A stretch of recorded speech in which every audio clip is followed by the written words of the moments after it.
فلا أقسم بمواقع النجوم وإنه لقسم لو تعلمون عظيم إنه لقرآن كريم في كتاب مكنون لا يمسه إلا المطهرون تنزيل من رب العالمين.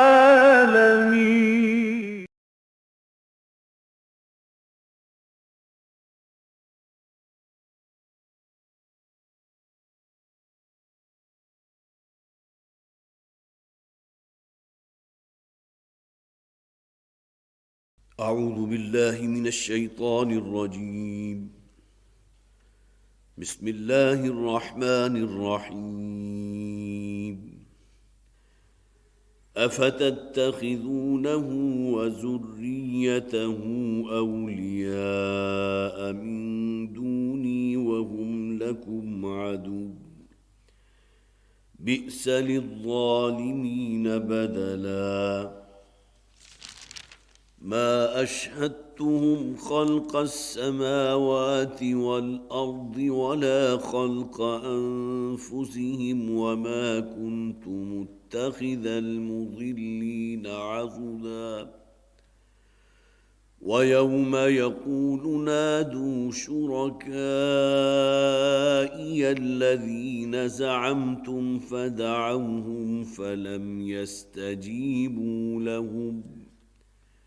فلم يستجيبوا لهم وجعلنا بينهم موبقا.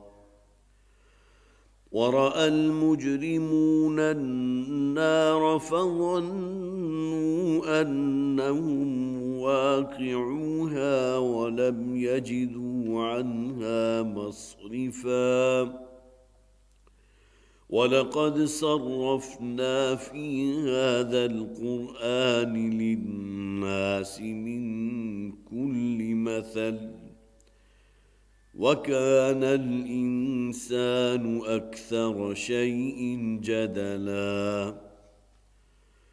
وَمَا مَنَعَ النَّاسَ أَن يُؤْمِنُوا إِذْ جَاءَهُمُ الْهُدَى وَيَسْتَغْفِرُوا رَبَّهُمْ إِلَّا أَن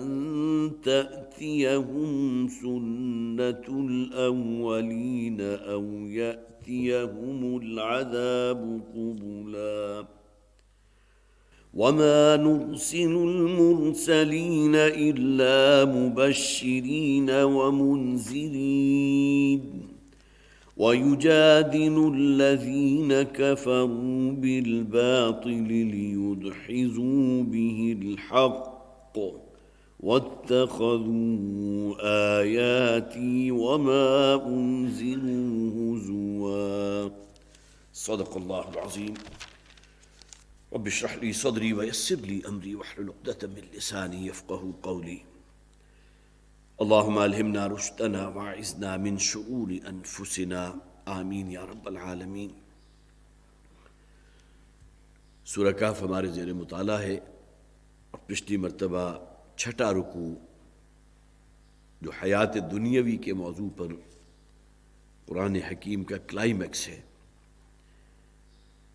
یہ بات میں پہلے بھی عرض کر چکا کہ سورہ کہف جو ہے دجالی فتنے سے بچاؤ کے ضمن میں تیر بہدف ہے. اور قرآن حکیم دجالی فتنہ جس شے کو قرار دیتا ہے، دجل کہتے ہیں فریب کو. یہ دنیا اپنے اصل کے اعتبار سے دجل اور فریب ہے.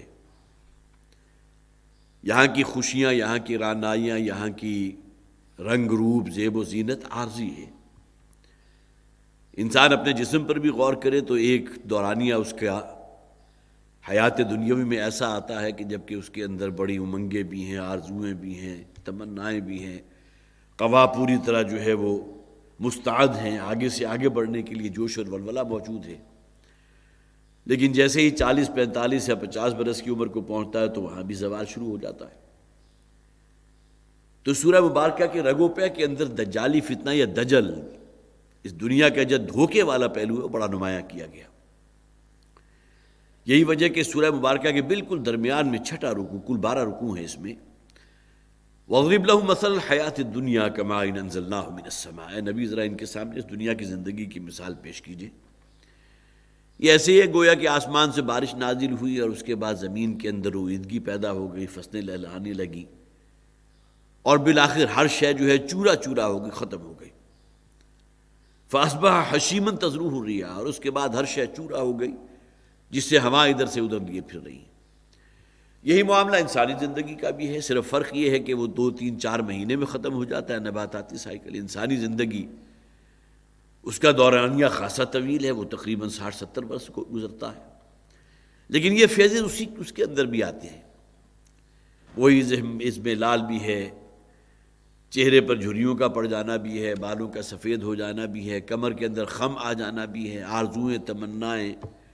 جو انسان کے اندر ولولہ ہوتا ہے اس کے اندر بھی کمی واقع ہو جاتی ہے، اور بالآخر منہا خلقناکم وفیہا نعیدکم، اسی زمین سے ہم نے تمہیں پیدا کیا تھا اور بالآخر اسی زمین میں ہم تمہیں لے جائیں گے، یہی تمہارا مدفن بنے گا۔ اسی زمین کے گویا کہ رزق خاک ہو جاؤ گے، ختم ہو جاؤ گے۔ تو دنیا کی زندگی کی بے ثباتی، پھر میں عرض کر رہا ہوں یہ بات خاص طور پر اس حوالے سے بھی کہ سورہ مبارکہ کو جو نبی اکرم صلی اللہ علیہ وسلم نے دجالی فتنے سے بچنے کے ضمن میں بہت اہم قرار دیا، تو یہ دجل و فریب اس اعتبار سے۔ اس کے بعد اسی مجموعہ آیات کے اندر وہ آیت بھی ہم نے پڑھی تھی، وَلَقَدْ جِئْتُمُونَا كَمَا خَلَقْنَاكُمْ أَوَّلَ مَرَّةٍ۔ اس سے پہلے بھی اس کائنات کی تخلیق میں ایک ہی مرتبہ ہوا تھا، وہ شاید اس وقت تو اس کائنات کی تخلیق بھی نہیں ہوئی تھی جب اللہ تعالیٰ نے انسانوں کی ارواح کو پیدا کیا۔ ایک کلمہ کن کے نتیجے میں اربوں کھربوں ارواح انسانی پیدا کر دی گئی، اور اس کے فرض کیجئے کہ اربوں کھربوں سال کے بعد کہیں جب یہ سلسلہ انسانی کا جسم ظاہری جو ہے جب وہ وجود میں آنا شروع ہوا ہے حضرت آدم سے لے کر آج تک، اور پھر یہ کہ تا قیام قیامت،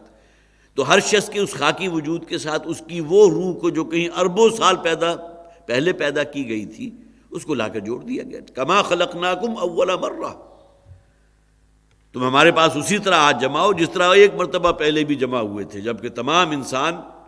بآن واحد ان کی ارواح کو پیدا کیا گیا تھا۔ اسی طرح میدان حشر میں تمام انسان جو ہیں اسی طرح موجود ہوں گے جیسے کہ پہلی مرتبہ کی تخلیق تھی، کما خلقناکم اول مرہ۔ اور اس کے بعد پھر وہ نقشہ کھینچا گیا تھا کہ اعمال نامہ نصب کیا جائے گا، اور یہ مجرم، یہ فاسق و فاجر، یہ مشرک، یہ چیخ اٹھیں گے، پکار اٹھیں گے، کیسا اعمال نامہ ہے، ما لہذا الکتاب لا یغادر صغیرۃ ولا کبیرۃ الا احصاها، یہ کیسا اعمال نامہ ہے جس میں ہماری زندگی کی چھوٹی سی چھوٹی ڈیٹیل، ذرے کے ہم وزن بھی ہمارا عمل۔ اور میں نے عرض کیا تھا، یاد ہوگا پچھلی مرتبہ، کہ ذرہ اصل میں وہ بھورے رنگ کی چیونٹی کے جو عام آنکھ سے نظر نہیں آتی اس کے انڈے کو کہتے ہیں۔ اتنا کم وزن عمل، ایسا عمل کہ جو عام آنکھوں سے دکھائی بھی نہ دے، اس لیے کہ اللہ تعالیٰ تو نیتوں کو بھی تو جاننے والا ہے نا۔ کوئی عمل خواب ظاہر میں کتنا ہی خوبصورت نہ ہو، کتنا ہی اعلیٰ عرفہ کیوں نہ ہو، لیکن یہ کہ اللہ کو تو معلوم ہے کہ اندر نیت کیا ہے۔ تو نہ صرف وہ عمل بلکہ جذبہ عمل جو ہے اللہ تعالیٰ اس کا بھی جاننے والا ہے۔ یہ چھٹا رکوع جو ہے بہت ہی جامع ہے، کوشش کیجئے اس کو یاد کیجئے، اور پھر یہ کہ بار بار اگر آپ اس کو پڑھیں گے، اس کی تلاوت کریں گے، اپنے نمازوں میں اس کی تکرار کریں گے، تو یقیناً پھر اس سورہ مبارکہ کا جو وہ اثر ہے کہ دجالی فتنے سے محفوظ رکھنے والی شے ہے، تو شاید انسان جو ہے اس کی ایک عملی تبدیلی بھی محسوس کر سکے۔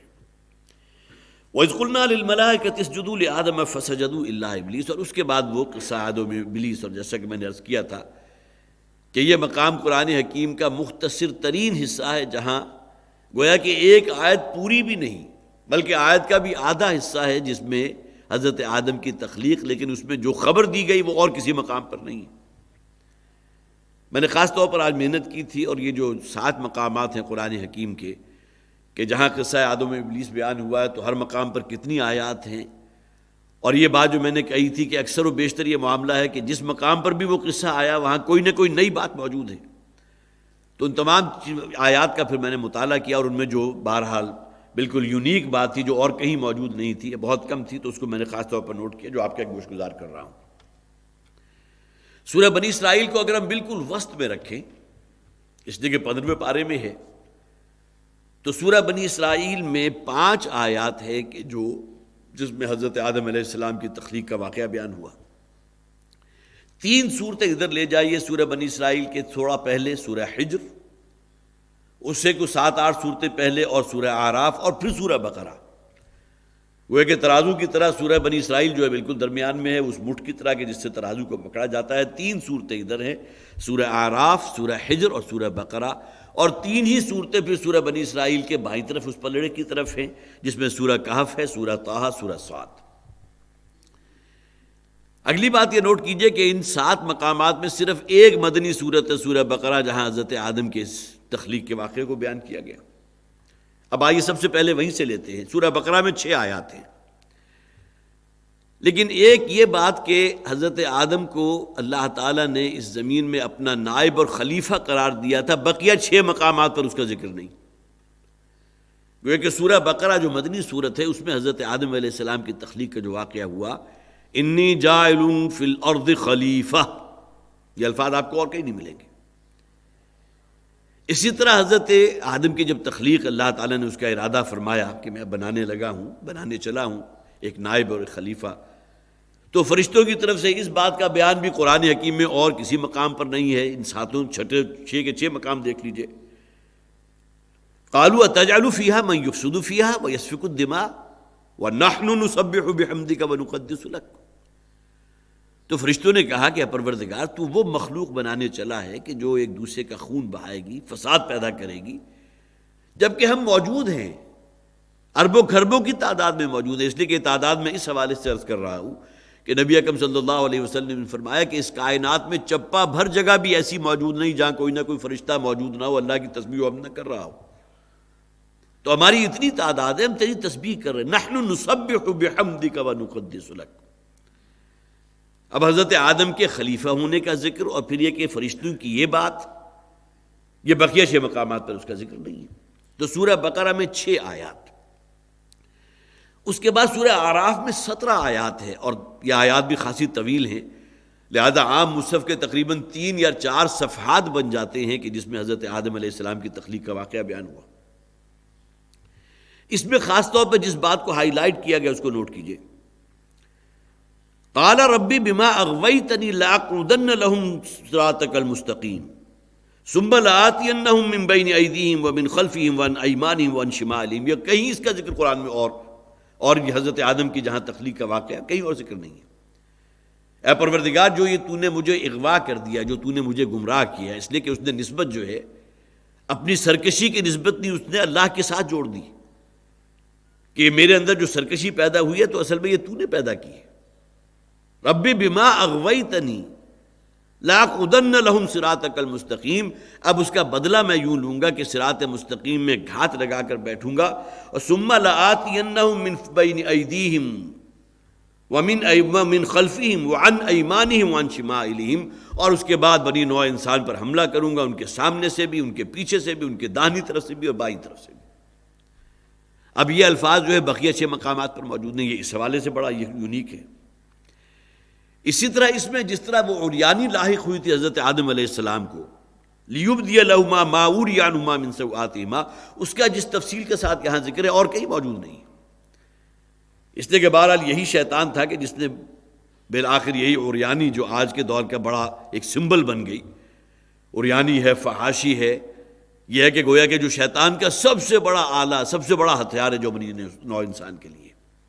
جس کی وجہ سے انسان جو ہے اس کے نقشے پا کی پیروی کرنے لگتا ہے۔ سورہ اعراف کے بعد سورہ حجر ہے، اس میں 19 آیات ہیں، لیکن یہ آیات بڑی چھوٹی چھوٹی ہیں، لہذا حجم کے اعتبار سے اگر آپ کمپیئر کریں گے تو سورہ اعراف کی نسبت سورہ حجر کی، سورہ اعراف میں 17 آیات لیکن طویل آیات ہیں، لہذا حجم بہت ہے، لیکن سورہ حجر کے اندر 19 آیات ہیں، بہت مختصر ہیں، لہذا حجم جو ہے تقریباً اس سے نصف ہے۔ اس میں خاص طور پر جس بات کو ہائی لائٹ کیا گیا وہی بات کہ ہر مقام پر کوئی نہ کوئی نئی بات ہے۔ وَاسْتَفْزِزْ مَنِ اسْتَطَعْتَ مِنْهُمْ بِصَوْتِكَ وَأَجْلِبْ عَلَيْهِمْ بِخَيْلِكَ وَرَجِلِكَ وَشَارِكْهُمْ فِي الْأَمْوَالِ وَالْأَوْلَادِ۔ اللہ تعالیٰ نے جب شیطان نے یہ کہا کہ مجھے ذرا مہلت دے کہ میں وہ بندے جو تیرے رستے پر چلنا چاہیں ان کو جو ہے بچلاؤں گا، ان کے اوپر حملہ آور ہوں گا، جیسے کہ ہم نے پہلے بھی پڑھا، لیکن اللہ تعالیٰ نے فرمایا وَاسْتَفْزِزْ مَنِ اسْتَطَعْتَ مِنْهُمْ بِصَوْتِكَ، اب جیسے چاہو تم اس پر، ان لوگوں پر جو میرے اس صراط مستقیم پر چلنا چاہتے ان پر حملہ کرو، خواہ اپنی آواز کے ذریعے، وَرَجِلِكَ یا اپنے پیادوں کے ذریعے، گھڑ سواروں کے ذریعے، وَأَجْلِبْ عَلَيْهِمْ بِخَيْلِكَ وَرَجِلِكَ وَشَارِكْهُمْ فِي الْأَمْوَالِ وَالْأَوْلَادِ، اپنے پیادوں کے ساتھ حملہ کرو، اپنے سواروں کے ساتھ حملہ کرو، اپنی آواز کے ذریعے ان کے اندر ٹیڑھ پیدا کرنے کی کوشش کرو۔ اور اس کے بارے میں حدیث موجود ہے، یہ بصوتیکا سے مراد وہ میوزک ہے کہ جو اصل میں شیطان کا بہت بڑا ہتھیار ہے۔ قرآن میں اس کے علاوہ اور بقیہ مقامات پر ذکر نہیں ہے۔ یہ گویا کہ مقام سورہ حجر کو حاصل ہے کہ جہاں اللہ تعالیٰ نے انہیں کہا ٹھیک ہے تم جیسے چاہو ان پر، وہاں پہلے انداز یہ تھا ان کے سامنے سے، ان کے پیچھے سے، ان کے دائیں طرف بائیں طرف جیسے چاہو حملہ کرو، الا عبادک منہم المخلصین، ہاں سوائے ایسے بندے جنہوں نے اپنے آپ کو تیری فرما برداری کے لیے خالص کر لیا ہوگا، وہ تو میرے حملے سے محفوظ رہیں گے، باقی میں کسی کو نہیں چھوڑوں گا۔ اور اس پر ہم سب گواہ ہیں کہ واقعتاً شیطان کے وار جو ہے بڑے کارگر ہیں۔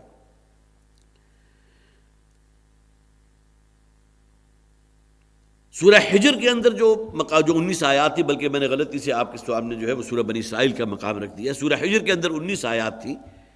ان میں خاص طور پر جو نوٹ وردی پہلو ہے وہ کیا ہے کہ 3 مرتبہ ذکر ہے کہ ہم نے حضرت آدم علیہ السلام کو پیدا کیا من صلصال من حمأ مسنون۔ یہ اصطلاح جو ہے بقیہ 6 مقامات پر نہیں ہے۔ وہ گارا کہ جو سڑنے کے بعد اور سن جانے کے بعد، تعفن اور بدبودار ہونے کے بعد سوکھ جائے اور اس کے بعد ٹھیکری کی شکل اختیار کر لے، من صلصال من حمأ مسنون۔ یہ کل 19 آیات ہیں، ان میں 3 مرتبہ ذکر ہے۔ یہ انداز آپ کو اور کہیں نہیں ملے گا، بقیہ جو 6 مقامات ہیں۔ گویا کہ یہاں اللہ تعالیٰ نے حضرت آدم علیہ السلام کی تخلیق کے ضمن میں وہ جو آخری کڑی ہے اس کا ذکر فرمایا۔ سب سے پہلے کہیں تو تین بھی کہہ دیا گیا، مٹی، کہیں تراب کہہ دیا گیا، مٹی میں پانی ڈال دیجئے تو گارا بن گیا، اور اس کے بعد پھر یہ ہے کہ حمأ مسنون کہہ دیا گیا، وہ گارا کہ جو پھر اب وہ بہت عرصہ گزرنے کے بعد سڑ گیا، اس میں سے تعفن اور بدبو اٹھنے لگی۔ لیکن یہ انداز 3 مرتبہ من صلصال من حمأ مسنون، ہم نے آدم کو پیدا کیا اس ٹھیکری سے، وہ گارا گویا کہ بہت عرصہ گزرنے کے بعد اس کے اندر پھر تعفن بھی پیدا ہوا، پھر سن بھی گیا، خمیر بھی اٹھا، اس کے بعد خشک ہو کر وہ پھٹ گیا اور ٹھیکری کی شکل اختیار کر لی۔ 3 مرتبہ یہ الفاظ ہیں۔ پھر سورہ بنی اسرائیل ہے جس کا میں نے حوالہ دیا تھا کہ جہاں فرمایا گیا کہ جیسے چاہو ان کے اوپر حملہ کرو، خواہ اپنی آواز کے ذریعے، خواہ اپنے پیادوں کے ذریعے، خواہ اپنے سواروں کے ذریعے، لیکن یہ کہ سوائے میرے وہ بندے جنہوں نے اپنے آپ کو میرے لیے خالص کر لیا ہوگا، کسی پر تمہارا حملہ کارگر نہیں ہوگا۔ سورہ کہف کو یہ خاص طور پر امتیاز حاصل ہے کہ ایک آیت نہیں بلکہ آیت کا بھی آدھا حصہ، لیکن اس میں سب سے بڑی حقیقت جو ہے وہ نمایاں کر دی گئی کہ ابلیس جو ہے کان من الجن، جو ہم نے پچھلی مرتبہ تفصیل سے پڑھا تھا کہ اس کا جو ہے معاملہ وہ جنات میں سے تھا۔ اللہ تعالیٰ نے فرشتوں کو حکم دیا کہ اس کے بارے میں کئی تعویلیں تھیں جو میں نے آپ کے سامنے رکھی، جس کا میں اعادہ نہیں کر رہا، لیکن یہ مقام جو ہے صرف قرآن میں ایک ہی مقام ہے، سورہ کہف کی آیت، کہ جہاں اس بات کو کھول دیا کہ کان من الجن، وہ جنات میں سے تھا۔ سورہ طٰہٰ میں 8 آیات ہیں، وہاں ایک بات جو اور مقامات پر نہیں ہے وہ کیا ہے، هل ادلک علی شجرۃ الخلد وملک لا یبلی۔ شیطان نے کہا حضرت آدم سے کہ کیا میں تمہاری رہنمائی کروں ایسے درخت کی طرف کہ جو تمہیں ہمیشہ کی زندگی عطا کر دے، شجرۃ الخلد وملک لا یبلی، اور وہ حکومت اور وہ شہنشاہی اور بادشاہی دے دے کہ جس کے اندر کہیں کوئی زوال نہیں آئے گا۔ اب یہ الفاظ آپ کو بقیہ 6 مقامات پر نہیں ملیں گے کہ شیطان نے گویا کہ اور وسوسہ لہم الشیطان، یہ الفاظ تو ہیں کہ شیطان نے بڑی جو ہے اس کے لیے وسوسہ اندازی کی ہے، بالآخر ان دونوں کو اپنے شیشے میں اتار لیا، یہ الفاظ موجود ہیں، لیکن یہ کہ یہ الفاظ کہ میں تمہاری ایسے درخت کی طرف ایک رہنمائی کر رہا ہوں کہ جس کا پھل اگر تم کھا لو تو پھر یہ کہ تمہیں وہ حکومت مل جائے گی کہ جس میں کہیں کوئی زوال نہیں ہوگا، اور پھر یہ تمہیں وہ زندگی ملے گی جو شجرۃ الخلد ہے، وہ درخت کے جو ہمیشگی کا درخت ہے جس کا پھل کھانے کے بعد پھر جو ہے کوئی انسان کے اوپر موت وارد نہیں ہوگی۔ اور سورہ صاد جو ہے اس میں کل 15 آیات ہیں، یہ بھی بڑی چھوٹی چھوٹی آیات ہیں حجم کے اعتبار سے، تقریباً ایک رکوع سے تھوڑا زائد ہے، اور وہاں اس بات کو نمایاں کیا گیا انا خیر منہ خلقتنی من نار وخلقتہ من طین، کہ فرشتے جن نے یہ کہا، عزازیل نے، ابلیس نے یہ کہا کہ میں آدم سے بہتر ہوں، اس لیے کہ آدم کو تو نے سڑے ہوئے گارے سے پیدا کیا اور مجھے آگ کی لپٹ سے پیدا کیا۔ اب یہ مختلف ہیں اس اعتبارات سے، یونیکنس جس کو کہہ لیجئے، کہ 7 مقامات پر اگر اللہ تعالیٰ نے حضرت آدم علیہ السلام کی تخلیق کے اس واقعے کو بیان فرمایا تو ہر جگہ کوئی نہ کوئی نئی چیز یقیناً آئی ہے، اور اس کا جیسا کہ میں نے عرض کیا تھا کہ اس کا جو میں نے مطالعہ کیا تو جو چیزیں بھی میں نے آپ کے سامنے رکھی ہیں کہ کتنے حجم ہے، کتنی صورتیں تو کل 7 ہیں، لیکن یہ کہ ہر جگہ کتنی آیات ہیں، اور پھر ان میں خاص بات جو ہے یونیک کون سی ہے کہ جو ہر مقامات پر بیان کی گئی۔ افتتخذونہ وذریتہ اولیاء من دونی وہم لکم عدو، یہ ابلیس جو جنات میں سے تھا، اس اپنے رب کے حکم کی اس نے نافرمانی کی۔ اب اللہ تعالیٰ فرما رہے ہیں ان لوگوں سے کہ جو اس ابلیس کی پیروی کر رہے ہیں، افتتخذونہ وذریتہ اولیاء من دونی، کیا تم نے اس ابلیس لعین کو اور اس کی ذریت کو اپنا ولی بنا لیا، اپنا دوست بنا لیا، اس کے ساتھ تعلقات ہیں، اس کا ہر کہا مانتے ہو، اس کے ساتھ دوستی کی پینگیں بڑھا رہے ہو، من دونی، مجھے چھوڑ کر، وَهُمْ لَكُمْ عَدُوٌّ، درا کے لیے کہ وہ تمہارا صریح دشمن ہے، بِئْسَ لِلظَّالِمِينَ بَدَلًا، بہت ہی برا بدل ہے کہ جو ان ظالموں کو دیا جائے گا۔ 2 مفہوم لیے گئے، ایک تو یہ کہ بہت ہی برا بدلہ ہوگا، بہت ہی بری سزا ہوگی کہ جو ان ظالموں کو ملے گی جنہوں نے اللہ کو چھوڑ کر، اصل پشت پناہ تو اللہ کی ذات ہے، کارساز تو وہ ہے، ولی تو وہ ہے، انہوں نے شیطان کو اپنا ولی بنا لیا، تو گویا کہ بہت ہی برا بدلہ ہے، بہت ہی بری سزا جو ان لوگوں کو ملے گی۔ اور دوسرا مفہوم یہ بئس للظالمین بدلا، کیا ہی برا بدل ٹھہرایا ان لوگوں نے کہ اللہ کے بدلے انہوں نے کسے اڈاپٹ کیا، اللہ کو چھوڑا اور شیطان کے ساتھ جو ہے دوستی بڑھائی۔ ما اشہدتہم خلق السماوات والارض ولا خلق انفسہم، یہ شیاطین جن جن کو تم سمجھتے ہو کہ شاید اس کائنات کے انتظام و انصرام میں شاید ان کا کیوں بھی حصہ ہے، تو کیا اشہدتہم خلق السماوات والارض، کہ زمین و آسمان کی تخلیق میں ما اشہدتہم، میں نے انہیں گواہ نہیں بنایا تھا۔ جو جب اللہ تعالیٰ اس کائنات کی تخلیق فرما رہے تھے، اس کائنات کے انتظام و انصرام کو پیدا فرما رہے تھے، تو ایسا نہیں تھا کہ ان شیاطین کو یا ان جنات کو جو اللہ تعالیٰ نے بطور گواہ بنا لیا ہو کہ یہ موجود ہوں، اس وقت ان سے پہلے کہ یہ مخلوق موجود تھی۔ ولا خلق انفسہم، اور نہ ہی ان کی اپنی تخلیق کے وقت ان سے کوئی میں نے مشورہ لیا تھا۔ اب یہ اصل میں انسان کی اپنی جو مت ماری جاتی ہے اس کی جانب اشارہ کیا گیا کہ ایک وہ ذات ہے کہ جس نے اس کائنات کی تخلیق فرمائی، جس نے تمہیں پیدا کیا، جو تمہاری ہر ضرورت، ہر احتیاج کو پوری کر رہا ہے، اس کو چھوڑ کر تم نے اس شیطان کو اپنا مددگار اور ولی بنا لیا کہ جب اللہ تعالیٰ نے زمین و آسمان کی تخلیق کی تھی تو اس کا تو کہیں کوئی وجود نہیں تھا، تم اس کو ساجھا سمجھتے ہو، شریک سمجھتے ہو خدائی اختیارات کے اندر۔ جیسا کہ میں نے آپ کو اس وقت کے جو عرب تھے ان کا ایک معمول بتایا تھا کہ رات کا کہیں اگر سفر درپیش ہے، کسی وادی میں انہیں پڑاؤ کرنا ہے، تو فوری طور پر جو ہے ان کا جو بھی رہنما ہوتا تھا وہ کہا کرتا تھا کہ ہم اس وادی کے جن کی پناہ میں آتے ہیں، اللہ کی پناہ نہیں چاہیے، اس وادی کے اوپر جو بھی جنات، اس لیے کہ ویران ہے، ویرانے میں جنات ہوا کرتے ہیں، چڑیلیں، بھوت پریت یہ ہوا کرتے ہیں، یہ تصورات وہ ہیں جو ہمیشہ سے تھے اور ان کا وجود ہے بھی، یہ جنات کے وجود کے آپ جو ہے اس کے منکر تو نہیں ہو سکتے، قرآن حکیم میں ایک پوری صورت موجود ہے، جنات کی ایک جماعت نبی اکرم صلی اللہ علیہ وسلم پر ایمان لے کر آئی تھی، اس کا ذکر قرآن میں موجود 2 مقامات پر موجود ہے، تو ان کے وجود کا تو انکار نہیں کیا جا سکتا، لیکن جنہیں انہوں نے ولی بنا لیا اللہ کو چھوڑ کر اس کائنات کے انتظام و انصرام کے اندر، تو ان کا کوئی حصہ نہیں ہے، نہ اس تک موجود تھے، نہ ان کی گواہی تھی۔ وما كنت متخذ المضلین عضدا، اور اللہ تعالیٰ فرماتے ہیں اور میں تو ان کو کہ جو دوسروں کو گمراہ کرنے والے ہیں ان کو میں کیوں اپنا مددگار بناتا، یہ سمجھتے ہیں شاید اس کائنات کی تخلیق میں یہ جو بھی اختیارات ہیں ان کے اندر کوئی شیئر جو ہے شیاطین کا بھی ہے، جنات کا بھی ہے، جس کی وجہ سے وہ اسے اپنا ولی سمجھتے ہیں، اپنا کارساز سمجھتے ہیں۔ تو اللہ تعالیٰ فرماتے ہیں کہ میں تو ان کو کہ جو دوسروں کو گمراہ کرنے والے ہیں، میں انہیں تو اپنا کبھی مددگار بنانے والا نہیں تھا۔ وما كنت متخذ المضلین عضدا وَيَوْمَ يَقُولُ نَادُوا شُرَكَائِيَ الَّذِينَ زَعَمْتُمْ فَدَعَوْهُمْ، اور جس دن اللہ تعالیٰ فرمائے گا کہ پکار لو میرے ان شریکوں کو کہ جن کے بارے میں تمہیں بڑا مان تھا، بڑا زوم تھا،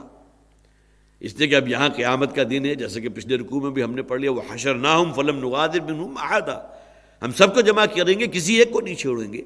تو اس دن اللہ تعالیٰ فرمائے گا کہ ٹھیک ہے، اپنے اپنے شریکوں کو جن کو تم نے اپنا کارساز سمجھا تھا، اپنا ولی سمجھا تھا، اپنا پشت پناہ سمجھا تھا، ان کو پکارو۔ تمہیں تو بڑی امیدیں تھی کہ شاید قیامت کے دن ہمارے بڑے کام آئیں گے، ہماری شفاعت کریں گے، جیسا کہ مشرکین عرب کا یہ عقیدہ تھا کہ فرشتے اللہ کی بیٹیاں ہیں، اور فرشتوں کے ناموں سے لات، عزا، منات کے تمام مؤنث نام ہیں، ان کے ناموں سے دیویاں بنا کر انہوں نے جو ہے استھان سجا رکھے تھے، ان کے سامنے سجدہ ریز ہوتے تھے، اور جب ان سے کہا جاتا تھا کہ ان کے کیوں سجدہ کرتے ہو تو کہتے تھے وَمَا نَعْبُدُهُمْ إِلَّا لِيُقَرِّبُونَا إِلَى اللَّهِ زُلْفَىٰ، ہم اصل میں ان کے سامنے سجدہ ریز ہو رہے ہیں، ان کی ڈنڈوت کر رہے ہیں، ان کے نام پر جو ہے چڑھاوے چڑھا رہے ہیں، تاکہ اللہ کے ہاں جا کر یہ ہماری شفاعت کر سکے، ہماری سفارش کر سکے۔ تو اس دن کہا جائے گا وَيَوْمَ يَقُولُ نَادُوا شُرَكَائِيَ الَّذِينَ زَعَمْتُمْ، ذرا پکارو اپنے ان شریکوں کو جن پر تمہیں بڑا زوم ہو گیا تھا، جن پر تمہیں بڑا تکیہ تھا کہ اللہ کی پکڑ سے تمہیں بچا لیں گے، فَدَعَوْهُمْ، تو وہ پکاریں گے، فَلَمْ يَسْتَجِيبُوا لَهُمْ، اور انہیں کوئی جواب نہیں ملے گا۔ گویا کہ جو شریکوں کو وہ پکار رہے ہیں ان کی طرف سے کوئی جواب نہیں۔ کسی نے کسی اولیاء اللہ میں سے کسی کو اپنا جو ہے وہ کارساز سمجھ لیا۔ اب ظاہر ہے اولیاء اللہ کون تھے؟ وہ بھی تو اللہ کی مخلوق ہیں۔ یہ تو شیطان نے اس دنیا میں انہیں وہ رستہ دکھا دیا کہ انہیں الوہیت پہ شامل کر دیا، ان کی قبروں پر جا کر سجدہ کرنے لگے، ان کے نام کی نظر نیاز بانٹنے لگے، ان کے نام کی دہائی دینے لگے، انہیں حاجت روا اور مشکل کشا سمجھنے لگے۔ یہ تو شیطان نے رستہ انہیں دکھایا تھا۔ فَلَمْ يَسْتَجِيبُوا لَهُمْ، پکاریں گے اپنے شریکوں کو لیکن کہیں سے کوئی جواب نہیں ہوگا، کوئی جواب نہیں دیں گے۔ وَجَعَلْنَا بَيْنَهُمْ مَوْبِقًا، اور ہم ان کے درمیان ایک بہت گہری آگ کی کھائی حائل کر دیں گے۔ اب معلوم ہوگا کہ اب جو لوگ پرے رہ گئے وہ تو آگ کے اندر اب وہ اس کا نوالا بن کر رہیں گے، اب وہ جہنم ہے کہ جو ان کا مقدر بنے گی۔ موبق اصل میں یہاں بھی اس کا ترجمہ کیا گیا کہ ان کے درمیان میں ایک آگ کی جو ہے وہ کھائی ہم تعمیر کر دیں گے یا بنا دیں گے، لیکن ایک حدیث کے الفاظ ہے کہ موبق اصل میں خون اور پیپ کی بھری ہوئی ایک وادی ہے جو جہنم کی ہے۔ تو گویا کہ یہاں انہیں بتا دیا گیا کہ وہ لوگ کہ جو اللہ کے ساتھ شریک ٹھہراتے تھے اوروں کو، خواہ وہ شیاطین ہوں، خواہ اولیاء اللہ ہوں، خواہ فرشتے ہوں، خواہ اللہ کے انبیاء اور رسول ہوں، یہ تمام شرک جو ہے ہمیشہ سے نو انسانی کے اندر موجود رہے ہیں۔ تو ان کے درمیان جو ہے گویا کہ اب اللہ کی رحمت اور ان کے درمیان آگ کی کھائی یا خون اور پیپ کی ایک وادی جو ہے اللہ تعالیٰ بنا دیں گے۔ وَرَأَى الْمُجْرِمُونَ النَّارَ فَظَنُّوا أَنَّهُمْ مُوَاقِعُوهَا،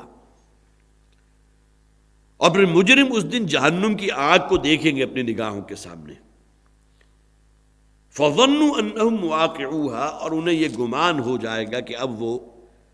اس کا ایندھن بننے والے ہیں، اب انہیں اس کے اندر جھونکا ہی جائے گا۔ یہاں گمان نہیں ہے بلکہ یقین حاصل ہو جائے گا، جیسے قرآن حکیم میں کہا گیا نا کہ اہل جنت کے نزدیک کر دی جائے گی جنت، اور یہی معاملہ جہنم کا ہوگا۔ جیسے ہی وہ جہنم کی آگ ان کے نزدیک آئے گی انہیں معلوم ہو جائے گا کہ اب یہ ہمارا ٹھکانہ یہی ہے، اور وہ تمام باتیں انہیں یاد آ جائیں گی کہ دنیا میں جو عرصہ انہوں نے گزارا تھا، کس طرح لوگوں نے انہیں بارہا متنبع کیا تمہارا یہ کام غلط ہے، یہ تم حرام کر رہے ہو، یہ تمہاری معاش میں غلط شے ہے، اس سے تمہارا رب ناراض ہوگا، یہ تم اللہ اور اللہ کے رسول کے احکامات کی سراسر خلاف ورزی کر رہے ہو، نافرمانی کر رہے ہو۔ یہ ساری باتیں چیتیں گے، ساری چیزیں ان کے سامنے تازہ ہو جائیں گی، لیکن جہنم کو اپنے سامنے دیکھتا ہوا دیکھ کر انہیں اب خوب یقین حاصل ہو جائے گا۔ اور فرمایا گیا وَرَأَى الْمُجْرِمُونَ النَّارَ فَظَنُّوا أَنَّهُمْ مُوَاقِعُوهَا، اور انہیں یقین حاصل ہو جائے گا کہ اب انہیں اس کے اندر جھونک ہی دیا جائے گا، انہیں اس کا ایندھن بننا ہے۔ وَلَمْ يَجِدُوا عَنْهَا مَصْرِفًا، اور وہ وہاں سے کہیں کوئی جائے فرار نہیں پا سکیں گے۔ یہاں مسند احمد کی ایک روایت ہے کہ جس میں نبی اکرم صلی اللہ علیہ وسلم نے فرمایا کہ فاسق و فاجر اور جو لوگ اللہ کے ساتھ شرک کیا کرتے تھے، یہاں میں ہمیشہ یہ بات بتایا کرتا ہوں کہ شرک جو ہے وہ ہم صرف شرک جلی کو سمجھتے ہیں بدقسمتی سے۔ کسی نے جا کر جو ہے اپنا ماتھا ٹیک دیا کسی قبر کے سامنے تو ٹھیک ہے، شرک ہے، یہ تو شرک جلی ہے نا، عریاں ترین شرک۔ لیکن اس کے اور شرک خفی کے درمیان اور کتنی وادیاں ہیں جس کے اندر ہم بھٹکتے رہتے ہیں، وہ شرک کی وادیاں ہیں۔ یہ بھی شرک ہے انسان اللہ تعالیٰ کا حکم پس پش ڈال کر اپنے نفس کی اطاعت کر لے، یہ بھی شرک ہے۔ قرآن حکیم میں کہا گیا 2 مقامات پر، ارأیت من اتخذ الہہ ہوا، کیا تم نے اس شخص کی حالت پر غور کیا جس نے اپنے خواہش نفس کو اپنا معبود بنا لیا؟ کہتا تو یہ کہ اللہ میرا معبود ہے، معبود برحق اللہ ہے، لا الہ الا اللہ، لیکن ہاتھ جوڑے کھڑا ہے نفس کی خواہش کے سامنے، اسے اس سے کوئی غرض نہیں کہ اللہ کا حکم کیا، اللہ کے رسول کا فرمان کیا ہے۔ تو یہ بھی تو آخر شرک ہوا نا۔ وَرَأَى الْمُجْرِمُونَ النَّارَ وَظَنُّوا أَنَّهُمْ وَاقِعُوهَا وَلَمْ يَجِدُوا عَنْهَا مَصْرِفًا، اور پھر یہ کہ وہاں سے وہ کوئی جگہ نہیں پا سکیں گے اپنے لیے جائے فرار۔ تو مسند احمد کی جو میں روایت آپ کو سنا رہا تھا کہ حضور نے فرمایا فاسق و فاجر اور جو لوگ بھی اللہ کے ساتھ شرک کرتے رہے وہ جہنم کی آگ کی چنگھاڑ 40 برس کے فاصلے سے سن لیں گے۔ اب 40 برس کا فاصلہ کیا ہے کہ جہاں کوئی شخص فرض کیجئے اونٹ پر سوار ہے، گھوڑے پر سوار ہے، 40 سال وہ مسلسل اپنے گھوڑے کو یا اونٹ کو دوڑاتا رہے تو جتنا فاصلہ وہ طے کرے گا، جہنم اگر اتنے فاصلے پر بھی ہوگی تب بھی اس کی چنگھاڑ جو ہے لوگوں تک پہنچ جائے گی۔ اب اس سے آپ اندازہ لگا سکتے ہیں، اور جیسا کہ میں اس سے پہلے بھی عرض کر چکا، یہاں بھی آپ اگر کہیں چلے جائیں کسی بڑی فیکٹری میں اور وہاں کوئی بہت بڑا بوائلر جو ہے کہیں بھڑک رہا ہو تو اس کی جو خوفناک آواز ہوتی ہے جس سے انسان کے اوپر دل جو ہے وہ دہشت زدہ ہو جاتا ہے، یہ تو ہماری اپنی ہاتھوں سے سلگائی ہوئی آگ ہے نا۔ جس آگ کو اللہ تعالیٰ نے بھڑکایا ہے جو جہنم کی آگ ہے، تو اس کے بارے میں تو حضور نے فرمایا کہ 40 سال کی مسافت وہاں سے بھی اس کی چنگھاڑ اور اس کی جو ہے وہ آواز جو ہے وہ سنی جا سکے گی۔ وَلَقَدْ صَرَّفْنَا فِي هَذَا الْقُرْآنِ مِنْ كُلِّ مَثَلٍ۔ اب یہاں دیکھیے قرآن حکیم، اس سے پہلے سورہ بنی اسرائیل ہم نے پڑھا تھا اور اس میں تو جا بجا غالباً 13 مرتبہ پورے قرآن حکیم نے لفظ قرآن 53 مرتبہ آیا، جس میں سے 13 مرتبہ سورہ بنی اسرائیل میں تھا، ایک ایک رکوع میں 2 3 مرتبہ بھی ہم نے پڑھا۔ یہاں پھر وہی قرآن کا لفظ آ گیا وَلَقَدْ صَرَّفْنَا فِي هَذَا الْقُرْآنِ لِلنَّاسِ مِنْ كُلِّ مَثَلٍ۔ یہ دونوں صورتیں چونکہ ایک دوسرے کے جوڑا ہیں لہذا کچھ نہ کچھ مشابہت یہاں بھی نظر آ رہی ہے، تو اللہ تعالیٰ فرما رہے ہیں کہ ہم نے اس قرآن میں تصریف کی ہے، بار بار چیزوں کو بیان کیا ہے۔ صرف و نحو کی اصطلاح آپ نے سنی ہوگی، صرف اصل میں کیا ہے؟ تصریف۔ ایک مادہ ہے ضربہ، اب اس سے جو ہے مختلف گردانے بناتے چلے جائیے، ضربہ ضربہ ضربو ضربہ ضربتا ضربنا، یضربو یضربان یضربون تضربو تضربان تضربنا، کیا طویل گردانے چلتی ہیں۔ یہ تصریف ہے، گویا کہ ایک ہی شے کو جو ہے آپ مختلف سانچوں کے اندر ڈھالتے چلے جا رہے ہیں۔ تو وَلَقَدْ صَرَّفْنَا فِي هَذَا الْقُرْآنِ لِلنَّاسِ مِنْ كُلِّ مَثَلٍ۔ اللہ تعالیٰ فرماتے ہیں ہم نے اس قرآن میں ہر نوع کی مثل باعادہ و تکرار، مختلف انداز میں، مختلف اسالیب کے اندر، تصریف کے پیرائے میں بار بار پھر کر دوبارہ لوٹا کر بیان کی ہے۔ وَكَانَ الْإِنسَانُ أَكْثَرَ شَيْءٍ جَدَلًا، لیکن انسان کا معاملہ یہ ہے کہ یہ بڑا ہی جھگڑالو واقع ہوا۔ ہمارے عام طور پر جو کہا جاتا ہے کہ عقل مند کے لیے تو اشارہ ہی کافی ہے، کسی عقل و فہم رکھنے والے انسان کے لیے ضروری نہیں ہے کہ آپ پوری بات کو جب تک نریٹ نہیں کریں گے وہ نہیں سمجھے گا، بلکہ صرف اشارتاً کوئی بات کہہ دیجئے، کوئی ضرب المثل اس کے سامنے بیان کر دیجئے، کوئی اور محاورہ اس کے سامنے بیان کر دیجئے، وہ سمجھ جائے گا کہ آپ کیا کہنا چاہتے ہیں۔ لیکن یہ لوگ کہ جن کے سامنے اللہ تعالیٰ نے آخرت کی مثال، دنیا کی زندگی کی مثال، حساب کتاب کا معاملہ، حشر کا معاملہ، قیامت کا ذکر کتنے مختلف اسالیب سے کیا، لیکن ٹس سے مس ہونے کو تیار نہیں۔ نہ صرف یہ کہ کوئی تبدیلی پیدا کرنے کو تیار نہیں ہے، بلکہ وَكَانَ الْإِنسَانُ أَكْثَرَ شَيْءٍ جَدَلًا، بہت ہی جھگڑالو واقع ہوا ہے، ہٹ درم، اپنی بات پر اڑ جانے والا۔ جس طرح گویا کہ انسان یہ طے کر لے کہ میں نے اس بات کو قبول نہیں کرنا، آپ ہر نوع کی دلیل اس کو دے دیں، آپ عاجز آ جائیں گے، لیکن وہ بات قبول کرنے کو تیار نہیں ہوگا۔ تو یہاں کہنے والی کون ہے؟ اس قرآن کو نازل کرنے والی ذات ہے اللہ، اور اس قرآن میں جس انداز میں جو ہے باتوں کو، حقائق کو مختلف اسالیب میں، مختلف پیرایوں کے اندر جس طرح بیان کیا گیا، وَلَقَدْ صَرَّفْنَا فِي هَذَا الْقُرْآنِ لِلنَّاسِ مِنْ كُلِّ مَثَلٍ، ہر نوع کی مثال ہم نے مختلف اسلوبوں سے جو ہے سمجھانے کی کوشش کی۔ وَكَانَ الْإِنسَانُ أَكْثَرَ شَيْءٍ جَدَلًا، لیکن انسانوں کا معاملہ کیا ہے کہ یہ بہت ہی جھگڑالو واقع ہوئے۔ وَمَا مَنَعَ النَّاسَ أَن يُؤْمِنُوا إِذْ جَاءَهُمُ الْهُدَىٰ وَيَسْتَغْفِرُوا رَبَّهُمْ، اور لوگ جو منع ہوئے تھے، رکے ہوئے تھے ایمان لانے سے، اس لیے کہ مکی صورت ہے، نبی اکرم صلی اللہ علیہ وسلم کو دعوت و تبلیغ کا فریضہ انجام دیتے ہوئے کئی برس بیت چکے، 8 یا 9 یا 10 برس جو ہے بیت چکے ہیں۔ اب تک جو لوگ ایمان نہیں لا رہے تو اس کی وجہ کیا ہے؟ آیا کوئی اعتراض نبی اکرم صلی اللہ علیہ وسلم کے کردار یا آپ کی سیرت مبارکہ پر ہے؟ ظاہر ہے یہی تو وہ لوگ تھے کہ جنہوں نے حضور کو الصادق اور الامین کا خطاب دیا۔ حضور کی وہ زندگی جو آغاز وحی سے پہلے کی زندگی ہے، وہ کتاب کی طرح ان کے سامنے تھی۔ لہذا کسی بدبخت کو یہ کہنے کی جرت نہیں کہ حضور جھوٹے ہیں معاذ اللہ۔ ابو جہل سے بھی پوچھا گیا کہ تمہارا کیا خیال ہے کہ محمد جھوٹ کہہ رہے ہیں صلی اللہ علیہ وسلم؟ تو اس نے نفی نہیں کی کہ نہیں، میں نہیں کہتا وہ جھوٹ کہہ رہے ہیں، بلکہ یہ کہ جو وہ بات کہہ رہے ہیں میں اگر اس پر ایمان لے آؤں گا تو میں تو ان کا غلام بن جاؤں گا، پھر میری چودراہٹ، میری سیادت، میرا کنٹرول ہے، میری چوپال جو بہت بڑی ہے وہ ساری کی ساری شے مجھ سے جو ہے چھن جائے گی، پھر تو میں محمد کے غلاموں میں شمار ہوں گا صلی اللہ علیہ وسلم۔ لہذا ایمان نہیں لایا، گویا کہ اس کے پاؤں کی بیڑی جو ہے وہ بن گئی۔ یہودی اس وجہ سے ایمان نہیں لائے تھے حالانکہ ان کی کتابوں میں ذکر تھا محمد رسول اللہ صلی اللہ علیہ وسلم کا، کہ ہم کسی ایسے شخص پر ایمان لانے کو تیار ہی نہیں جس کا تعلق بنی اسرائیل سے نہ ہو، یہ تو بنی اسماعیل میں سے۔ انہیں تو امید اس بات کی تھی کہ آخری نبوت اور رسالت کا ظہور بنی اسرائیل میں سے ہوگا۔ حضرت عیسیٰ بھی تو بنی اسرائیل میں سے تھے نا، جو آخری نبی اس وقت تک کے تھے، حضور کے آنے سے پہلے حضرت عیسیٰ آخری تھے۔ تو یہ بات جو ہے ان کی آنکھوں کی پٹی بن گئی۔ تو مختلف چیزیں ہوتی ہیں۔ یہاں فرمایا گیا یہ لوگ جو ایمان نہیں لا رہے، وَمَا مَنَعَ النَّاسَ أَن يُؤْمِنُوا إِذْ جَاءَهُمُ الْهُدَىٰ، جبکہ ہدایت ان کے سامنے کھل چکی ہے، واضح ہو چکی، ان کے سامنے موجود ہے۔ وَيَسْتَغْفِرُوا رَبَّهُمْ، اور یہ آگے بڑھتے اور اپنے گناہوں پر اللہ کے حضور استغفار کرتے، معافی مانگتے۔ إِلَّا أَن تَأْتِيَهُمْ سُنَّةُ الْأَوَّلِينَ أَوْ يَأْتِيَهُمُ الْعَذَابُ قُبُلًا۔ ان کے رکے رہنے کی وجہ صرف یہ ہے کہ یہ چاہتے ہیں کہ ہمارے ساتھ بھی وہی معاملہ ہو جو پہلوں کے ساتھ ہوا تھا۔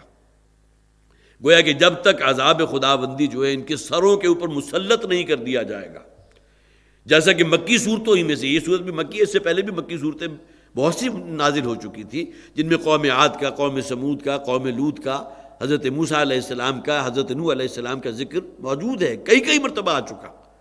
شاید یہ منتظر ہے اور ہدایت اس لیے نہیں لا رہے، ایمان اس لیے نہیں لا رہے کہ ان کے ساتھ بھی جب تک وہی معاملہ نہیں ہوگا کہ جو اللہ تعالیٰ نے سلوک ان قوموں کے ساتھ کیا تھا، جب تک وہی ریپیٹیشن ان کے ساتھ نہیں ہوگی یہ ایمان نہیں لائیں گے۔ او یاتیہم العذاب قبولا، یا جب تک یہ جہنم کے عذاب کو اپنی نگاہوں کی سامنے نہ دیکھ لیں یہ ایمان نہیں لائیں گے۔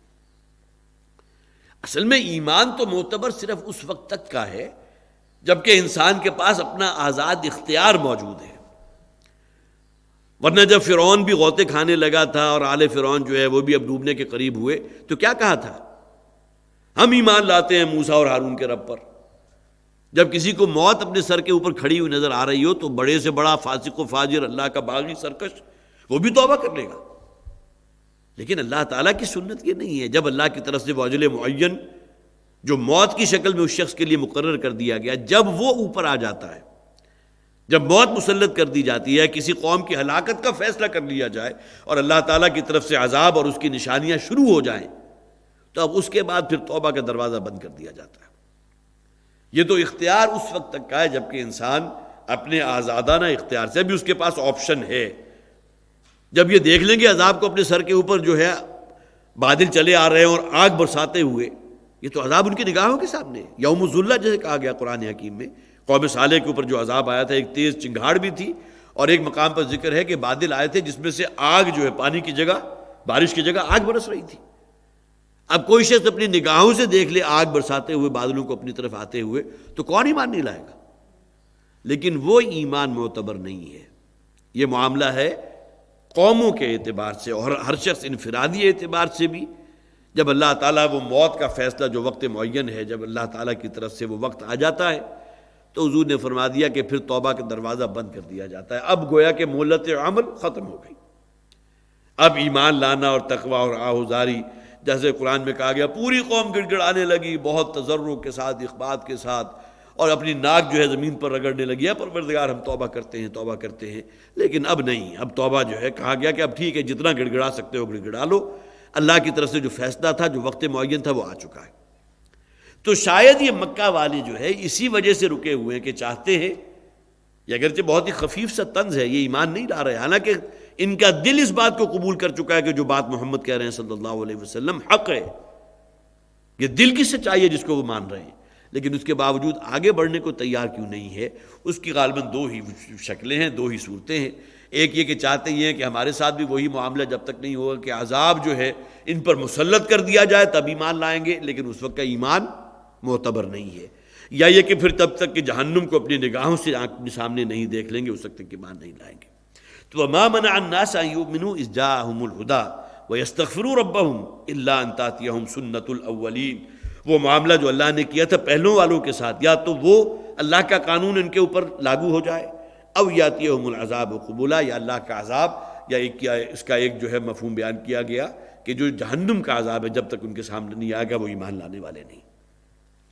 وَمَا نُرْسِلُ الْمُرْسَلِينَ إِلَّا مُبَشِّرِينَ وَمُنذِرِينَ، اور یہ جو ہم بھیجتے رہے ہیں مرسلین کو، مرسلین جنہیں اللہ تعالیٰ بھیجتا رہا، ارسلہ یرسلو بھیجنے کے لیے آتا ہے نا، تو نبیوں اور رسولوں کو اللہ تعالیٰ بھیجتا رہا نوع انسانی کی ہدایت کے لیے، اسی وجہ سے انہیں مرسل کہا جاتا ہے کہ جنہیں اللہ نے بھیجا۔ وما نرسل المرسلین، اور نہیں بھیجتے رہے ہم مرسلین کو جنہیں ہم نے بھیجا ہے رسولوں کو، الا مبشرین و منذرین، مگر یہ کہ انہیں مبشر بنا کر اور منذر بنا کر۔ مبشر بشارت سے، خوشخبری دینے والا، اور منذر خبردار کرنے سے، انذار کرنے سے، خبردار کرنے والا، انذار کر دینے والا، ڈرانے والا، ڈر سنانے والا۔ وَيُجَادِلُ الَّذِينَ كَفَرُوا بِالْبَاطِلِ، اور یہ کافر جو ہیں وہ باطل کا سہارا لے کر مجادلہ کرتے ہیں، جھگڑا کرتے ہیں، جیسا کہ پہلے بھی کہا گیا وہ کار انسان اکثر شیء جدلا، انسان بڑا جھگڑالو واقع ہوا ہے، ہر نوع کی منطقی دلیل آپ اس کو دے دیں، لیکن اس کے باوجود جیسا کہ میں نے عرض کیا اگر اس نے طے کر لیا کہ مجھے اس حقیقت کو قبول نہیں کرنا تو کبھی قبول نہیں کرے گا۔ وَيُجَادِلُ الَّذِينَ كَفَرُوا بِالْبَاطِلِ، اور بالباطل، اور کافر جو ہے وہ جھگڑا کرتے ہیں اس باطل کے سہارے، باطل کے آس پر، باطل کا سہارا لے کر، لِيُدْحِضُوا بِهِ الْحَقَّ، کہ شکست دے دے اس باطل کے ذریعے حق کو، وَاتَّخَذُوا آیَاتِي وَمَا أُنذِرُوا هُزُوًا، اور انہوں نے میری آیات اور وہ جو اللہ تعالیٰ بھیجتے رہے ہیں ڈر سنانے والے انبیاء اور رسول، ان کی باتوں کو انہوں نے تبصر اور استہزاء بنا دیا۔ یہ معاملہ صرف نبی اکرم صلی اللہ علیہ وسلم کے ساتھ تو نہیں ہوا، ہر نبی اور رسول کا یہ معاملہ ہوا۔ ایمان لانے والے معدود چند لوگ، فرض کیجئے کہ کسی بستی میں اگر رہنے والوں کی تعداد 2 لاکھ ہے تو شاید چند 100 ہوں گے جو ایمان لائے ہوں اس نبی اور رسول پر۔ اس میں اس سے بڑھ کر آگے کی مثال تو پیش نہیں کی جا سکتی، حضرت نوح علیہ السلام جن کے بارے میں خود قرآن میں سورہ عنکبوت میں موجود ہے، وَلَبِثَ فِيهِمْ أَلْفَ سَنَةٍ إِلَّا 50 عاما، وہ 950 برس اپنی قوم کے درمیان موجود رہے، جسے اللہ نے اتنی طویل عمر دی، اور اس میں دعوت و تبلیغ کا کام انجام دیتے رہے۔ ایمان لانے والوں کی تعداد کیا ہے؟ تورات کی اپنی گواہی ہے کہ 72 سے زائد افراد نہیں تھے۔ اب حالانکہ جس بستی کی طرف بھیجے گئے اس بستی میں ہزاروں، ممکن ہے لاکھوں، چند لاکھ افراد موجود ہوں، لیکن وہ رسول کے جس کی عمر 950 برس اللہ خود بیان کر رہے ہیں، اور اس کا جسے آپ کہیے 950 میں سے ابتدائی عمر نکال دیجیے، باقی پورا کا پورا پیریڈ دعوت و تبلیغ میں صرف ہوا۔ اتنے طویل دورانیے کی محنت شاقہ کا نتیجہ کیا؟ کل 72 افراد۔ بعض روایات یہ ہے کہ 18 سے زائد تعداد نہیں تھی۔ تو ہمیشہ سے یہ لوگ ہمیشہ کم رہے ہیں، تعداد میں بہت ہی قدر قلیل۔ یہی وجہ ہے کہ کہیں بھی پہلے انبیاء اور رسول کے معاملے میں آپ کو کہیں وہ مارکا نظر نہیں آتا، جیسا کہ حضور صلی اللہ علیہ وسلم غزوہ بدر ہے، غزوہ احد ہے، غزوہ احزاب ہے، اس لیے کہ یہ مارکے یا غزوات یا وہ جنگیں تو اس صورت میں پیش آئیں گی نا کہ جبکہ دست و بازو کچھ موجود ہوں۔ 1,24,000 انبیاء اور رسول کا اگر ذکر ہے تو صرف یہ ایک مثال ہے تمام انبیاء اور رسول میں نبی اکرم صلی اللہ علیہ وسلم کی، کہ جہاں نوبت وہاں تک پہنچ گئی کہ باقاعدہ مسلح تصادم کی نوبت آ گئی۔ غزوہ بدر، غزوہ احزاب، غزوہ احد، غزوہ بنو مصطلق، غزوہ فتح مکہ، یہ تمام غزوات آپ حضرات اکثر و بیشتر آپ کے علم میں۔ بقیہ کے ساتھ تو اللہ تعالیٰ کی وہی سنت ہوئی تھی کہ اللہ تعالیٰ نے آسمان سے عذاب بھیجا، وہ جو کثیر تعداد میں جو مشرک تھے جنہوں نے شیطان کا اتباع کیا تھا ان تمام کو ہلاک کر دیا،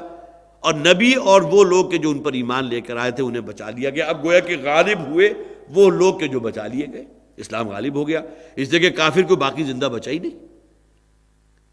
حضرت موسیٰ علیہ السلام کا معاملہ ایک اعتبار سے تھوڑا سا ایکسیپشنل ہے کہ ان کی زندگی میں وہ مرحلہ آیا تھا کہ ایک غزوہ جو ہے ایک جنگ کا موقع آیا، لیکن وہاں بھی جو ہے قوم جو ہے بالکل ٹس سے مس کوڑا جواب دے دیا، اذهب انت وربك فقاتلا انا هاهنا قاعدون۔ روایات میں ہے کہ 3 یا 4 لاکھ کی تعداد تھی اس وقت بنی اسرائیل کی، لیکن سب نے کہہ دیا موسیٰ تم اور تمہارا رب دونوں جا کر لڑائی کرو، جنگ کرو، ہم تو یہیں بیٹھے، ہم لوٹنے کو تیار نہیں، ہم اپنی جانوں کو گنوانے کے لیے جو ہے قطعاً تیار نہیں، تم جا کر لڑائی کرو۔ یہ صرف واحد مثال نبی اکرم صلی اللہ علیہ وسلم کی ہے۔ لیکن یہ بات جو یہاں بیان کی گئی کہ ہمیشہ جو بھی لوگ کفر اور شرک کے علمبردار رہے ہیں وہ حق کے ساتھ جھگڑا کرتے رہے، حق والوں کے ساتھ نبرد آزما رہے کہ تاکہ یہ لیدحضوا بہ الحق، تاکہ اس باطل کے ذریعے جو ہے حق کو شکست دے دے، واتخذوا آیاتی وما انذروا ہزوا، اور میری آیات کا وہ تمسخر اور استہزاء اڑاتے رہے، اور جن رسولوں اور نبیوں کو میں بھیجتا رہا ہوں ان کے ساتھ بھی وہی تمسخر اور استہزاء کا معاملہ کرتے رہے۔ صرف اسی پر بس نہیں کیا بلکہ کئی نبیوں کو انہوں نے شہید بھی کر دیا، ان کی جان بھی لے لی۔ ومن اظلم ممن ذکر بآیات ربہ فاعرض عنہا ونسی ما قدمت یداہ، اور اس شخص سے بڑھ کر ظالم اور کون ہوگا؟ یہاں ذرا جو ہے ہمیں متنبہ ہو جانا چاہیے، اس لیے کہ یہاں کہا جا رہا ہے جنہیں اپنے رب کے آیات کے ذریعے نصیحت کی جا رہی ہو، اور یہ کام خود محمد رسول اللہ صلی اللہ علیہ وسلم نے بھی کہیں اپنا کوئی فلسفہ، اپنا منطق، اپنا اصول، اپنا کوئی وہ شے تو بیان نہیں کی۔ جہاں بطور دعوت کوئی شے پیش رکھی کی ہے تو قرآن حکیم کی دعوت، اور یہی بات جو ہے آئندہ آنے والے دور میں بھی ہوتی رہی قرآن کے ذریعے۔ تو امن اظلم ممن ذکر بآیات ربہ، اس شخص سے بڑھ کر ظالم اور کون ہوگا کہ جسے اس کے رب کی آیات کے ذریعے واضح و نصیحت کی گئی۔ کہیں کوئی قصے بیانیہ اور کچھ جو ہے وہ کوئی فرسودہ قسم کی روایات، کوئی ضعیف قسم کی روایات، وہ نہیں، بلکہ اس کے رب کی آیات قرآن کے ذریعے، تورات کے ذریعے، اور جو اللہ تعالیٰ نے کتابیں نازل فرمائی۔ فَأَعْرَضَ عَنْهَا، اور اس کے باوجود اس نے اعراض کی روش اختیار کیے رکھی، جسے اس کے رب کی آیات کے ذریعے تلقین اور واضح نصیحت کی گئی، ڈرایا گیا، خبردار کیا گیا، لیکن اس کا اعراض اپنی جگہ موجود رہا۔ وَنَسِيَ مَا قَدَّمَتْ يَدَاهُ، اور جو وہ اعمال آگے بھیج رہا ہے اس سے بالکل صرف نظر، کہ معلوم ہوا کہ جتنا بیلنس آگے منتقل ہو رہا ہے سارا کا سارا جو ہے ڈیبٹ کا بیلنس ہے، سب کے سب نیکیاں نہیں ہیں بلکہ تمام برائیاں ہیں، فسق و فجور ہے، گناہ ہیں۔ اِنَّا جَعَلْنَا عَلَىٰ قُلُوبِهِمْ أَكِنَّةً أَن يَفْقَهُوهُ وَفِي آذَانِهِمْ وَقْرًا، تو جو شخص بھی اس مقام تک پہنچ جائے کہ جو اپنے رب کی آیات کے ذریعے بھی کوئی نصیحت حاصل نہ کرے، تو اللہ تعالیٰ فرماتے ہیں کہ ایسے لوگوں کے دلوں پر تو ہم نے پھر وہ قفل ڈال دیے، بڑے دبیز پردے حائل کر دیے۔ اب وہ حق کو سن تو رہے ہیں، کان تو سن رہے ہیں، لیکن اسے قبول نہیں کر سکیں گے، اس لیے کہ اللہ تعالیٰ وہ قبول حق کی جو صلاحیت ہے اللہ تعالیٰ وہی سلب کر لے گا، ان یفقہوا، کہ وہ ان کو قبول کر سکے یا ان کا تفقہ حاصل کر سکے۔ وفی آذانہم وقرا، اور ان کے کانوں کے اندر ان کی جو جسے آپ قوت سماعت کہتے ہیں اس میں اللہ نے بوجھ پیدا کر دیے، ہر نوع کی آواز سننے کو تیار ہے لیکن قرآن کی آواز سننے کو تیار نہیں۔ وَإِن تَدْعُوهُمْ إِلَى الْهُدَىٰ فَلَن يَهْتَدُوا إِذًا أَبَدًا، اور اگر آپ انہیں ہدایت کی طرف، اس قرآن کی طرف، آیات ربانی کی طرف اگر انہیں دعوت دیں گے تب بھی پھر یہ کہ اس کی طرف رخ کرنے کو تیار نہیں، فَلَن يَهْتَدُوا إِذًا أَبَدًا، اور پھر یہ کہ وہ کبھی اس سے ہدایت حاصل نہیں کریں گے۔ اب یہ گویا کہ ایک اعتبار سے عقوبت جسے کہا جاتا ہے نا، انجام ہے ان کا کہ جنہیں ان کے رب کی آیات کے ذریعے تلقین اور واضح و نصیحت اور یاد دہانی کرائی جاتی رہی۔ وَمَنْ أَظْلَمُ مِمَّنْ ذُكِّرَ بِآيَاتِ رَبِّهِ فَأَعْرَضَ عَنْهَا، اگرچہ سیاق و سباق میں دیکھیں تو یہاں وہی مشرکین عرب مراد ہیں، جیسا کہ میں نے عرض کیا 8، 9، 10 برس کا عرصہ بیت چکا، حضور جو ہے دعوت و تبلیغ کا فریضہ انجام دے رہے ہیں لیکن ٹس سے مس ہونے کو تیار نہیں۔ لیکن اسی کا ایک شیڈ دیکھیں تو گویا کہ اس کا اطلاق اس پر بھی ہوگا کہ جو لوگ اپنے اندر کوئی تبدیلی پیدا کرنے کو تیار نہیں ہیں، اگرچہ انہیں قرآن حکیم کی آیات ہی کے ذریعے واضح و نصیحت کی جا رہی ہے، تذکیر کی جا رہی ہے، یاد دہانی کرائی جا رہی ہے، تو اس کا نتیجہ کیا ہوگا کہ اللہ تعالیٰ پھر آہستہ آہستہ قبول حق کی جو صلاحیت ہوتی ہے اسی کو آہستہ آہستہ سلولی، جسے کہا گیا سنستدرجہم من حیث لا یعلمون، آہستہ آہستہ ڈھیل ڈھیل دے کر ہم انہیں وہاں تک پہنچا دیں گے جہاں ان کے گمان میں بھی نہیں ہوگا۔ تو یہ ڈھیل کا معاملہ ہے کہ جو اللہ تعالیٰ پھر کرتا ہے، یہ اللہ کی سنت ہے۔ اللہ تعالیٰ اس انجام سے ہمیں بچائے، اور واقعتاً یہ قرآن حکیم کی آیات جو ہیں ہمارے لیے اس اعتبار سے انتہائی تیر بہدف ثابت ہوں کہ ہم اپنی زندگیوں کے اندر انفرادی زندگیوں میں بھی، اپنے معاش میں بھی اور معاشرت میں بھی تبدیلی پیدا کر سکیں۔ بارک اللہ لی ولکم فی القرآن العظیم ونفعنی وإیاکم بالآیات والذکر الحکیم۔